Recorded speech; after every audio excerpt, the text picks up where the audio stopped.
this time with Mathieu Savard, president of Osisko Mining, a leading Quebec-focused developer progressing the high-grade Windfall deposit. Mathieu.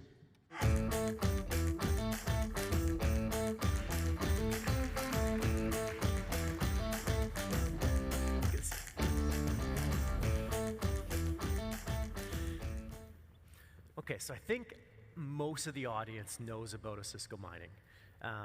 But obviously you guys have had a lot of developments over the last couple of years here. Do you want to talk about some of the developments that have happened at Osisko over the last couple of years? Yeah, as you know, we've been pretty busy at Windfall. Short of a year ago, we made the deal with Gold Fields that practically assured the financing for the Osisko Mining portion in a high interest rate environment, but also brought expertise from them. We didn't stop that. We did the agreement on the power line. So last year, the power line was built by the Cree First Nation of Waswanipi power line. We just went to site last week to basically inaugurate the financing of that line as well. We had the Ministry of Economy visited the underground as well. So far, we also submitted the AIA, so we are actually in the process of permitting, as you know. And we got power at site in January, which basically was a significant milestone with respect to reducing greenhouse gas emission. And of course, the phase we're in right now is we are in a permitting phase. The COMEX, which is the regulatory entity that revised the EIA, is actually revising the file. And we do expect to receive first round of question in a month or so from now. Okay. And I guess that will give us more visibility on when we should expect to receive the permit, which we still expect in our own calendar in early 2025. Okay. So permitting early 2025. So what does that mean for construction? Would it start right after? Can you give a little bit of detail on the timeline? Yeah, absolutely. So that would mean that production decision made shortly after, and construction during probably second half of 2025, which should lead to production second half of 2026. So that's what we're working on. But of course, it depends highly on the timing on the permitting. Right? So obviously you're going through this process now. You haven't started building, but you're going through the steps to start that. What is it like trying to build a mine in Quebec? Just operate the operating environment here. I mean, when Quebec is probably one of the greatest places to do business, especially in mining, strong government support, strong financial support from different entities like IQ, Caisse de dépôt, which is unmatched anywhere else in the world, right? I think some jurisdiction, even in Canada, are a bit jealous about that environment, which is a must. But on top of it, we got skilled workforce, access to a lot of experts that are recognized worldwide. With respect to specifically construction, I guess it's about execution. So it's not something that is that different from other jurisdictions. And it's well, I would say, framed by the regulation. So health and safety is the top priority there. So we don't envision any hiccups there. I guess the key there is to have enough detail engineering as you move forward when you start construction to avoid rescoping while you're building, which probably explain most of the cost overrun in that business. Yeah, and I think obviously operating in Quebec, it's just a huge advantage. Given the structure here, given the pension funds, it definitely. You're talking to other mining companies. You guys are in an envious position to have that backing. Speaking of backing, you did your joint venture with Gold Fields. Obviously, that fully funded the project, transformational. Not a transaction I think a lot of people were expecting, but one that really just cemented you guys as fully financed and ready to go. Why? You talk a little bit about Gold Fields and how they've been as a JV partner. I mean, it's one of the oldest gold mining company in the world. And I guess the match was perfect because they brought to the table a lot of mining expertise, a lot of processing expertise as well. And Windfall's being such a great asset, and one of the thing that we are all excited about is the upside potential in terms of recovery, in terms of positive reconciliation, and they've been helping us optimizing the process plan in order to avoid, sending gold in the tailings, because we all agree that Windfall is going to produce more than what is in the feasibility study. We just don't know how much more, right? So we try to work to optimize the process in order to capture that and make it cash flows. Now, and you talked about, just Windfall being a special asset. I think we should just touch on, the qualities of Windfall. Just talk about Windfall, some of its metrics, and why you think it's such a special asset. So far, globally, Windfall represents 7.4 million ounces at 10 grams. And we've been drilling it, almost up to a year now, or a year and a half since feasibility study. So we expect the grade of the resource to increase. As you know, we've been quite conservative in the estimation approach, as evidenced by the bulk sample we delivered. So we delivered the third bulk sample a year or so ago. And what we can see and demonstrate, again, to bulk sample is we've been conservative.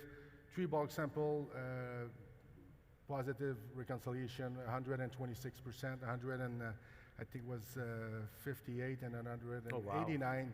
And as you know, it doesn't reflect, it's not reflecting statistically, it's not statistically representative, but it gives you a glimpse of reality. So if you would assume that an additional, let's say 30% in grade recovery on the deposit, what it gives on the 8.1 gram reserve, that will give you almost a gram or two.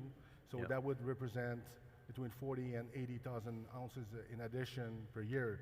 So the throughput we're working on is 3,400 tons a day with a production profile of 300,000 ounces on a yearly basis, split in half because Osisko owns effectively half of it. But with the upside, that's how we expect to end up in the suburb of 200,000 ounces a year. And just for people in the audience, that grade uptick goes straight to the bottom line too. Yeah, and it doesn't increase the cost. You extract that in the same volume, so without any additional costs. The ASEC is $760 US, so it's really low in that business for an underground mine. And the study was done at $1,600 US dollar. So again, we know the gold environment, so the margins will be great. And again, it's a unicorn of a project in one of the best jurisdictions. So it is. It's such a rare project to have something like that. Now, obviously, you guys are going into a build. It's for people that have just exited a build. There's been a number of operations that have come through it. Inflation has been a big thing people have talked about, and a lot of other companies have experienced strong inflation as they built projects over the last 3 years. How are you seeing the purchasing environment right now? Obviously, you're not in full construction, but you're doing some stuff. How are you seeing that right now? I mean, I think you just said it. In the last 3 years, they suffered strong inflation. And when we did deliver the fees, that was at the peak of inflation. But right now, what we're seeing is raw materials such as concrete and steel. We actually see a price decrease from November 2022 to today. We're probably looking at 10-15% cost reduction on those raw materials. But make no mistake, we still envision 5 to 10% increase due to mostly manpower, right? It's that's probably the one big increase. Manpower shortage, that's one of the biggest challenge, combined with the manpower and the wages inflation. So that's the one we need to tackle. But with respect to material, sea freight saw a decrease from when we did the study as well. So there's a few wins there, which is probably one of the advantage when you put out your feasibility at the peak of inflation. Exactly, and I'm sure any other companies out here that are developers, it's probably news or music to their ears right now to hear you talk like that. So you've got the PEA. Is there any other further upside at Windfall, like further exploration? Can you talk a little bit about that? So, of course, Windfall by itself, You know, we kept drilling in the same sandbox in the same first 1,200 meters for like the last 3 years, and we managed to increase the resource, so we can see a lot of upside at the deposit scale. But outside of the deposit, it's just the beginning. We've been exploring a bit. We recently optioned some piece of ground southwest of Windfall from Bonterra as well, which we recognize the same geology, same environment, same timing of events. So we have 5 rigs there, and in the project we renamed Phoenix. So we've been quite active, and it's quite exciting, and we see that as a district opportunity. Of course, Windfall is a world-class in size and grade. Well, we do expect to find many more in the district, 2,400 square kilometers. So we believe it's just the beginning, and it's going to deliver, you know, probably what Val d'Or used to be 100 years ago. So it's about the scale and time. Yeah. So you could talk a little bit more about that regional exploration. You got Bonterra. Is there other projects that, you know, people could see, you know? So mostly it's, as I mentioned, 2,400 square kilometers. So, and there's different structures that are similar or parallel to Windfall that we basically barely tap in yet. So we've been focusing on Windfall, and every time we tried to go outside of it, we were finding expansion on the deposit level, which was, you know, probably the best place to be. But right now we're exploring quite intensely to the west of Windfall, and we see the same geology, same type of mineralization, and we're quite active. So this is quite promising. But at the district level, that's why we optioned the Bonterra ground, because we like the ground, and there's still more to come. That's fantastic. Okay, so one final question for you here. I've been asking all my Fireside Chats this, but you know, why should someone sitting in the audience right now buy Osisko? I mean, it's the best project, period. It's the best project around that is not developed in the world best jurisdiction. If you look at it, we don't believe we're fully valued. It's quite the opposite in this market, so it represents a good opportunity to invest. If you think about the upside at the deposit level, on the reconciliation level, and at the district level, it's quite interesting, and we partner up with one of the top 5 mining producers in the world. They also recognize that, so that's all the reason why you should be looking into Osisko. Talk about your valuation, because I do think that's quite interesting. You mentioned, you know, you've got a world-class deposit, one that's getting bigger. You've got upside. You're operating in Quebec. Talk a little bit about your valuation and how you're trading. So we got the market cap is actually $1.2 billion.